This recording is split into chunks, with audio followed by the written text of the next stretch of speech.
انفصال عمرو أديب ولميس الحديدي بعد أكثر من 25 سنة زواج. السر وراء القرار ترند واحد رجع اسمين ضاربين في الإعلام المصري: عمرو أديب ولميس الحديدي، بعد قصة حب وزواج دام أكتر من 25 سنة، ربع قرن. الخبر اللي قلب السوشيال ميديا على راسه. انفصال رسمي، لكن ليه طلقت القصة دي بالذات؟ خليك معايا. تفاصيل القصة لنا رسميا: انفصال الإعلامي عمرو أديب عن الإعلامية لميس الحديدي بعد زواج استمر أكثر من 25 سنة، من عام 1999 حتى 2025.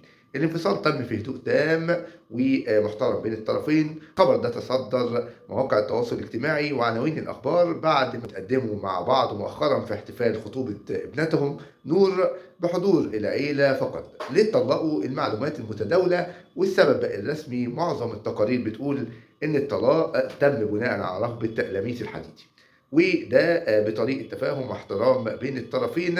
وقالت العين الإخبارية أقاويل غير مؤكدة عن بعض المصادر بتشير إن القرار جاء بعد علاقة جديدة لعمرو أديب مع سيدة أعمال، لكن دي مجرد شائعات لسه ما اتأكدتش رسمي من الطرفين. أما الوطن قال إن الجمهور على السوشيال ميديا انقسم بين اتنين: في حد بيشيد بالاحترام والتفاهم اللي حصل في الانفصال خاصة بعد علاقة طويلة زي دي، والتاني اللي اتفاجئ إن العلاقة استمرت بعد 25 سنة وتنهار وسط إشاعات كتير. والمهم إن لحد دلوقتي لا عمرو أديب ولا لميس خرجوا بتصريح رسمي يتكلموا فيها عن التفاصيل.